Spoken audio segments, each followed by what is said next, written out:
All right. Hello, everybody, and welcome. Today we have Nina with us. Nina is a Hy-Vee Corporate Registered Dietitian and a certified intuitive eating counselor, and she is going to be teaching us how to make chicken fajitas. Nina, go ahead and take it away. Thank you. Hi, everyone, and thanks for hanging out with me for this fun recipe that we're going to make tonight. Also, super simple and very nutritious. I'll kind of talk a little bit more about that as we go along. And so hopefully you can either, check this out, just kind of watch me go through it, or hopefully you're at home cooking along with me as well. So tonight we are going to make sheet pan chicken fajitas. And I love sheet pan dinners because you literally just have to cook everything or cut everything up and usually just literally throw it on a sheet pan and let the oven do the work for you. So we're going to do all of the prep for it today, but just so you know, there are some elements of this that you can do on like a Sunday, especially if you're going to have this dinner later in the week, that you can prep ahead of time. So that way you can just pull the ingredients out and throw them on the sheet pan and they're ready to go in less than about 15 to 20 minutes. So for this recipe, you're going to need about a pound of boneless, skinless chicken breasts. You're going to need 3 bell peppers. I have one of each color. I have red, green, and yellow. You can do red, yellow, and orange, which is usually my preference, but we didn't have any orange ones, believe it or not.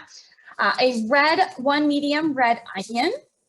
I'm going to be using this Mrs. Dash taco seasoning tonight. It's the salt-free version, so I'll talk a little bit more about that soon. And then we're going to be using whole wheat tortillas as well. And so with all of that, and then also the recipe does call for a lime. If you have that and want to use that, you can. I'll talk about that in a little bit too. But those are going to be the ingredients that you're going to need for this super simple recipe. So we're going to get started with the cutting. Everything that we're going to cut up for the vegetables is going to go into a big bowl. So if you have a big bowl, you can throw them in there. It just makes it easier to mix everything around. And then if you don't have a big bowl, you can also go ahead and just throw it on your sheet pan if you want. So I'm going to make sure you get a cutting board out, a knife, and we're going to start with the bell peppers. I always do the onion last because I cry. So I'm sorry if I start crying towards the end. So I don't want to do that first, because then I'm cutting all over the onion juice. So we're gonna start with the bell peppers. And I actually just realized you're gonna also need olive oil or some like an avocado oil or even a little bit of a vegetable oil that's gonna go in there too. So I'm gonna grab that from my cupboard really quick while you guys get your bell peppers all ready.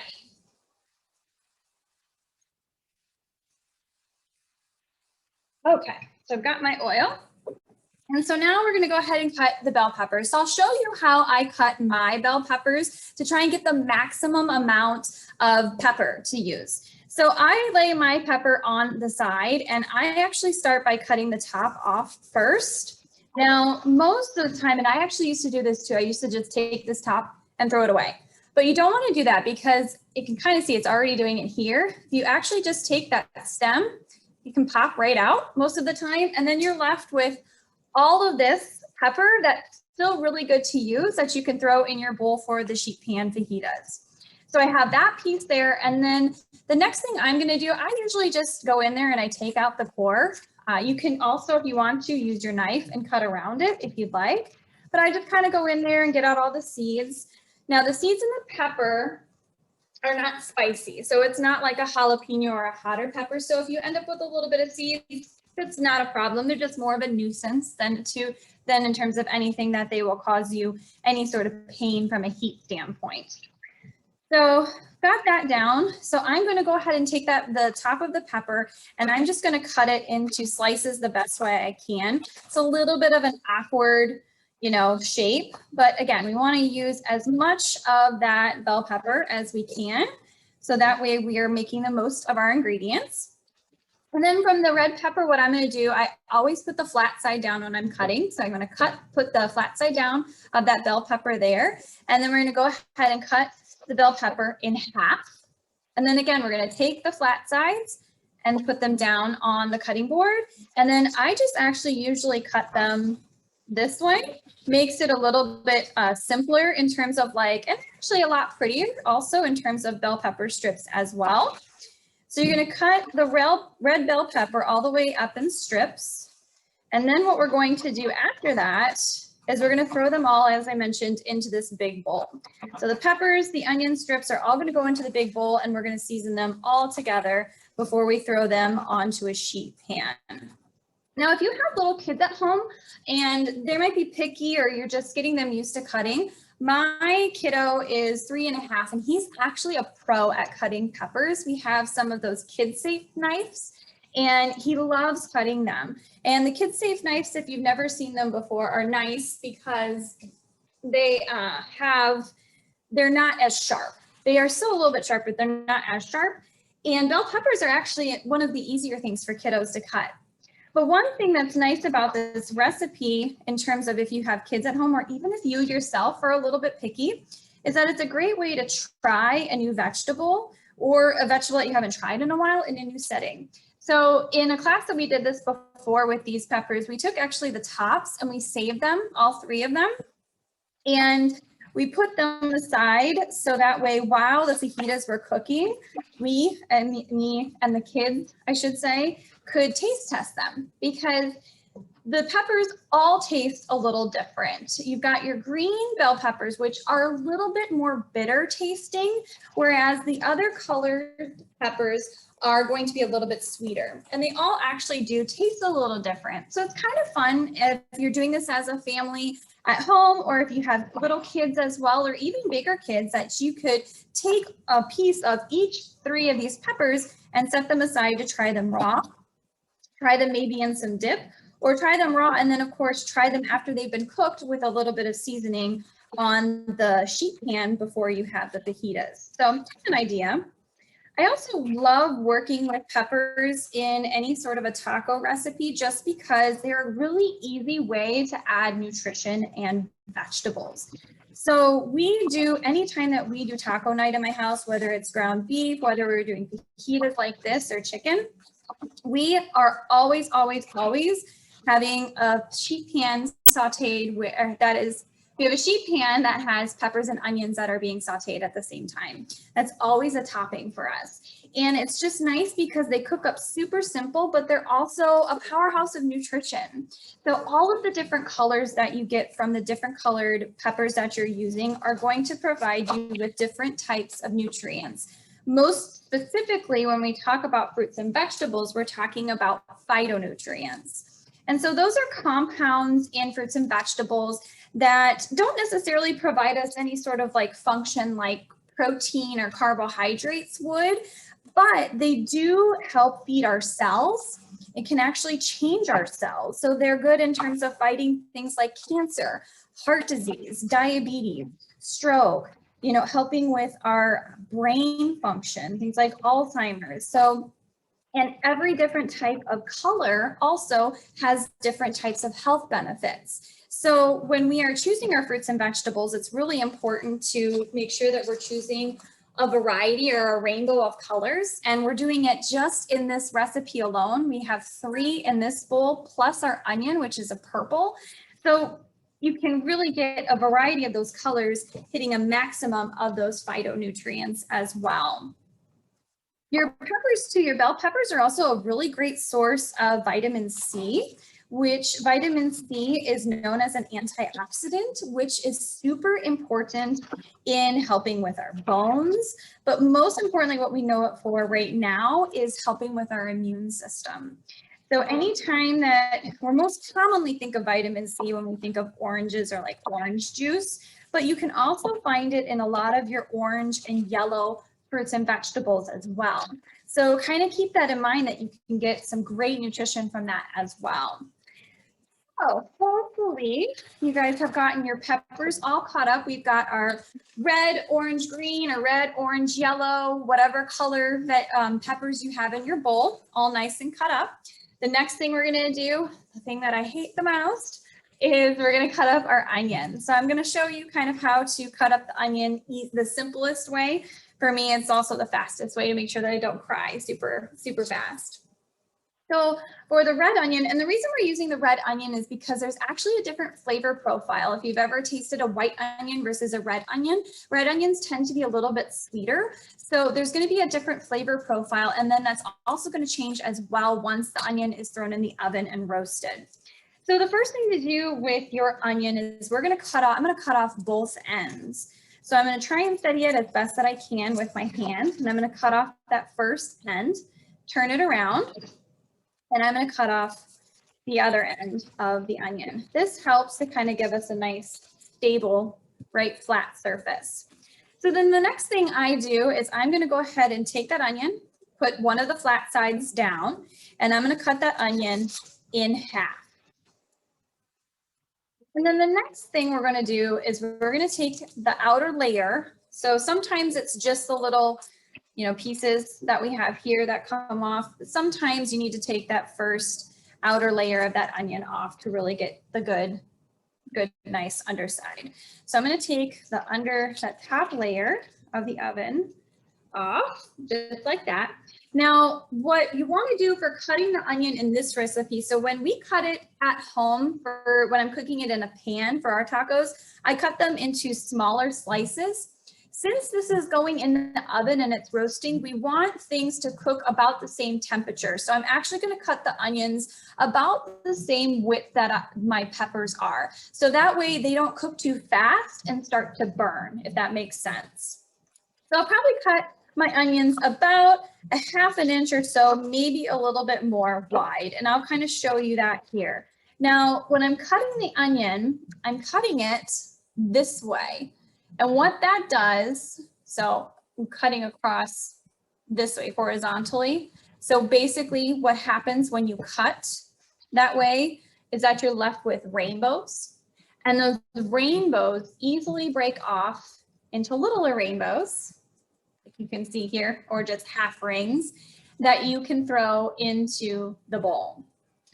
So I'm going to cut both sides of my onion here. So I'm going to cut again, as you can see, I'm cutting into those rainbows about a ½ inch or so.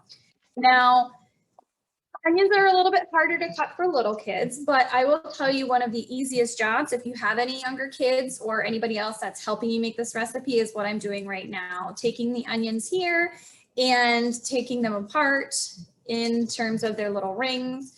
So that way they spread out evenly on the pan and will cook really well also when they're thrown onto the sheet pan as well. Now, we don't often think of onions as having nutritional value, but they absolutely do as well. Especially we've got the beautiful purple color here. So we've got the phytonutrients coming from that as well. The one great thing about onions especially is that they are what we call a great aromatic. So they're going to add some really great flavor without having to add a lot of spices or even having to add a lot of salt, right? So that's sometimes a common thing, especially with taco dishes, depending on what you're buying for your seasoning mix, that you can tend to get a lot of salt, which is not necessarily a good thing, especially if you have high blood pressure and kind of a heart condition or even any kind of a kidney condition where you're trying to watch your sodium intake. Okay. Almost got through that whole thing with crying. I'm tearing up a little bit. So I'm going to go ahead and fight through it because the last thing that we're going to do before we mix together the seasonings is we're going to cut up our chicken. So I always do the chicken last because just for food safety purposes. So that way I don't have to use more than one cutting board and I'm not cutting the chicken first and then putting the veggies on top of it. Now, technically, they're all going to go in the same bowl together on the same pan together. So does it really make a difference? Not necessarily, but for me, that's just a good habit for me to get into just in case I am planning on cooking the chicken in a different dish. That way you don't contaminate the vegetables from the cutting board as well. So it's just a good habit to get into, even if you know that they're all going to go into the same dish. So for the chicken, I'm just going to go ahead and cut it into strips. If you like bite-sized pieces, you can. I like the idea more of chicken strips though, just because that's what our veggies are cut in. So again, we're trying to make sure we don't want the chicken to be too small to the point where it's in tiny pieces that it might cook a little bit too fast and then be overcooked. So I'm cutting mine just in strips here. You can cut them, I'd say probably about in like 2-inch strips or so. that I'm cutting mine into. And we're using chicken breast here. And the reason for that is because the chicken breast is going to be a lot lower in fat than your chicken thighs or the dark meat, I would say, of the chicken. And I'm going to throw that chicken in actually with the veggies. Again, I know that that's kind of weird to do it, but again, they're all going to go on the same pan and cook the same. So if you're making this for a dinner for the middle of the week, some things that you can do ahead of time if you do any sort of meal prep at home, the biggest one is you could cut all those veggies. So if you have the time, you can cut up the onion, you can cut up your peppers. Anytime that we are doing any sort of taco dish or a dish that has bell peppers in it for the week, that's what I usually do. I take some time on a Sunday if I can to just cut them up real quick, because that saves me what, maybe 5-10 minutes max, depending on how fast you are to cut them up. And for some people, that amount of minutes to save is actually a really big deal.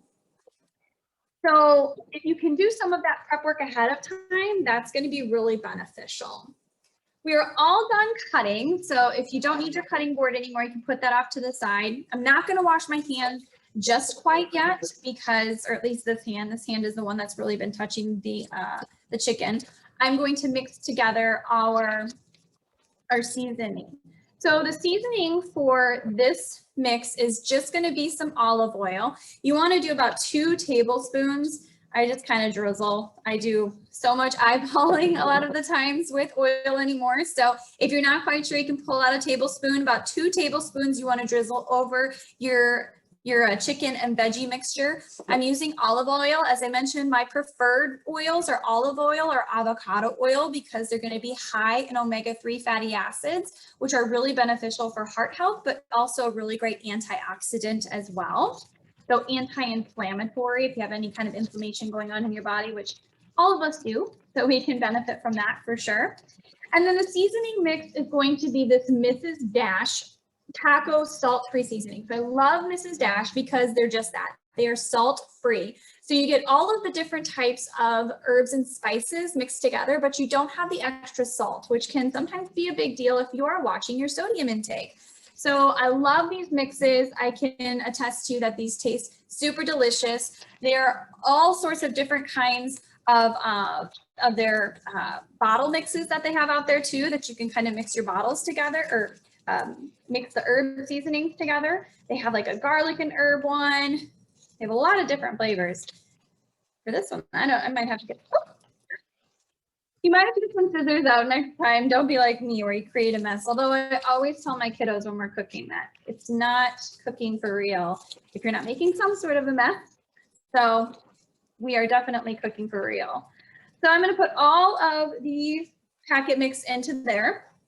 And if you have some tongs, we're going to take the tongs and just go ahead and mix everything around real good.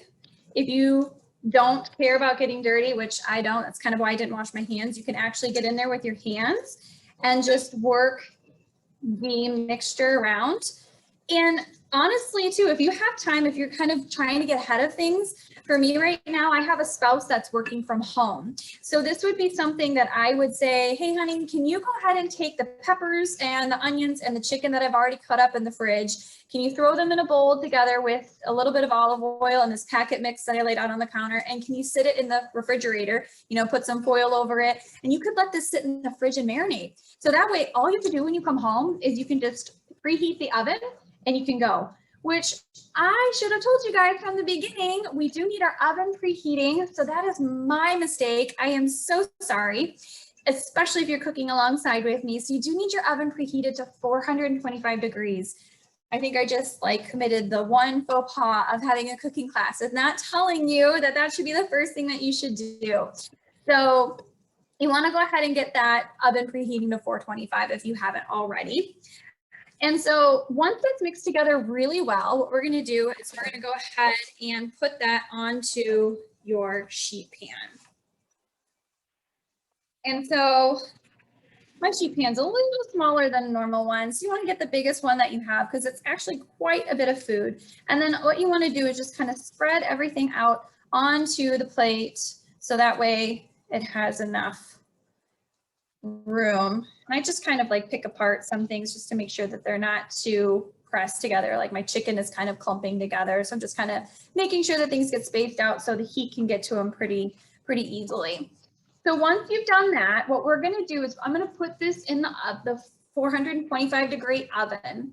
We're going to put it in the oven for, it's going to cook for a total of 12 minutes, but I'm going to set a timer for 7 because once that timer goes off, we're going to stick the tortillas in, and I'll talk to you about that in a second. So before I stick this in the oven, I'm going to go ahead and wash my hands. If you guys want to finish mixing up your food and throwing it onto the sheet pan, I'll be right back to finish with the torch to talk to you a little bit about the tortillas.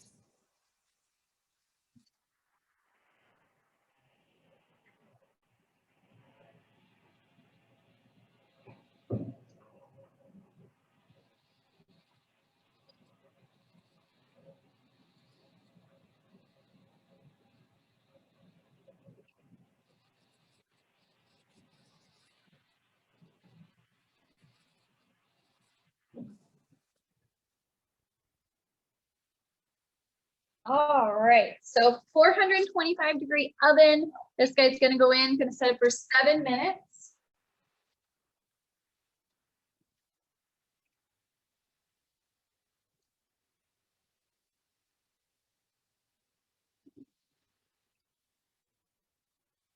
I'm not gonna kid you, I'm so used to cooking at home. We have an Alexa at home that I almost said, Alexa, set a timer for 7 minutes. So I'm glad that I didn't actually do that, but that's how much we use our Alexa at home for setting timers in the kitchen when we're cooking. So that's gonna cook for 7 minutes. And then what we're going to do is, while that's happening, we are going to get our tortillas ready. So for this recipe in particular, it does just, 8-inch Hy-Vee flour tortillas, which if that's what your family prefers, you can absolutely do that. I went ahead and got flour tortillas, and I'm using whole wheat flour tortillas. I'm going to tell you a little bit why. So my preference is, if you can, when you're using tortillas for taco night, is to either use whole wheat or corn. The reason being is both of those are actually considered to be a whole grain. Now, when we're looking specifically at whole grains, especially from a tortilla standpoint or a bread or even cracker cereals, you don't always want to trust the label. So even with this one, it says whole wheat on the front. Now, you still want to make sure, though, that the first ingredient always says 100% whole wheat or 100% whole grain. So on this tortilla, the first ingredient is whole wheat flour. So you can trust that that is actually a whole wheat. What happens sometimes with whole grain products is they'll say made with whole grain or honey wheat or cottage wheat, and there's wheat in there, but it's not the first ingredient. It's still going to be an enriched product. And when that happens, what that means is that we are missing out on that whole grain, literally. And most importantly, we're missing out on the fiber. So we want to make sure that we're getting fiber in our diet. Fiber is super important, not only for our digestive health, but it's actually really important for our heart health as well. So anytime that we can make a choice to either have more fruits and vegetables that give us some natural fiber, or also picking grains that are whole grains, is going to be a better benefit to our body. So 100% whole wheat tortillas if you can. And then, as I mentioned, corn tortillas are a whole grain as well, because corn is a whole grain. So if you prefer that texture too, you could absolutely substitute that in this recipe as well. Now, you can heat these up a couple of different ways. My favorite when we have the time is I will actually have a gas stove. So I'll turn one of the burners on, and I'll actually, put one on top of there and just keep an eye on it and flip it a couple of times and throw it in a tortilla warmer. That's my favorite way when I have the time. We're talking about saving you time tonight with this sheet pan dinner. So what we're going to do in this instance is we're going to take all 8 tortillas out, and you're going to take a big piece of aluminum foil, if you can. And what we're going to do with the aluminum foil is we're going to stack all of those 8 tortillas here on the foil, and we're just going to wrap them up. And what this will do is this will go into the oven. So remember, I said that the chicken fajitas cook for a total of 12 minutes in a 425 degree oven. I set the timer for 7 minutes because that is when we are going to add in the tortillas. So the tortillas cook for the last 5 minutes of your fajita cooking time. And also at that time, what you'll want to do is actually give your fajita mixture a nice little stir. Just kind of stir it around and make sure that things are looking good and cooking pretty evenly and getting a good even cook in there. So no real perfect way that you need to wrap the tortillas. We just want to make sure that they go into that aluminum foil so that they are ready to put in the oven and warm up really easily. I also mentioned that if you have a lime, the way that you can use your lime is one of two ways. You can cut that up after the fajitas come out of the oven, and just right before you eat your own tortilla or your own fajita, you can squeeze some lime juice on top. The other thing that the recipe actually calls for is you can cut it up and you can throw it onto the sheet pan. I didn't do that tonight because my sheet pan, as you saw, is kind of on the smaller side. So if you want to, you quarter a lime and throw it on that way. But otherwise, you can keep it and just kind of give a little splash of acid on top of your fajita once you're ready to eat it. So let's talk while we're waiting. We've got about 2 minutes before these guys go in. Just really quickly, different types of toppings that you can do. So as you notice for this recipe, I don't really have any toppings out here because we're talking just about the cook time for you, but some great healthier options for toppings, anything veggie. So anytime that you can really amp up the veggies in a dish like this, it's going to be super, super awesome. So we always do things like cabbage. You can do lettuce on top. Some people do radishes. You know, it's really kind of depends on what you like. Corn is something that you could actually have on the side, or like a corn and black bean salsa. I love those condiments on top. So if you're a big fan of sour cream, you could actually try plain Greek yogurt instead. That's a higher protein, lower fat, lower calorie option than sour cream. A little bit more heart healthy if that's something that is a consideration for you. A little bit of shredded cheese can still be fine too. And then another one of my favorite heart healthy options is guacamole, or even just sliced avocado. So avocado is a really great source of healthy fats, which are going to be super beneficial for our heart. They have what we call monounsaturated fats. So they're not only beneficial in lowering our total cholesterol levels, but they actually raise our good cholesterol levels too. So going to be a double whammy, plus they have some fiber, some protein. They're one of my favorite foods to recommend. So if you can include those in your taco night too, it's going to help balance out your carbs and protein and veggies as well by providing that fat to help you feel a little bit more satisfied with your meal also.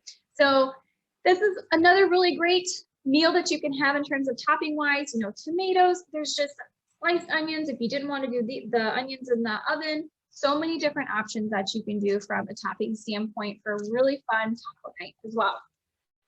I'm going to go ahead, my timer's about to go off. I'm going to go ahead and stir around that mixture really quick, and I'm going to put the tortillas in the oven. If you guys have any questions for me at all, please feel free to kind of throw them in the chat box. I would be happy to answer any questions that you have right now while we're kind of waiting for things to finish warming up.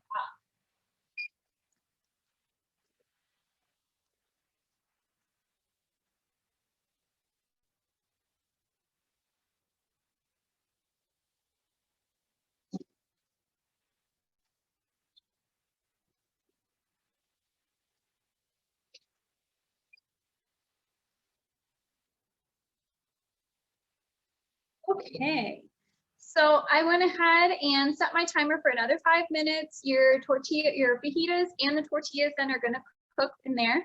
The fajita mixture takes a total of 12 minutes plus or minus. You really want to make sure that, most importantly, the chicken is cooked through. So if you get to 12 minutes, because every oven is different and the chicken doesn't look like it's completely done, you want to go ahead and leave everything in there a little bit longer.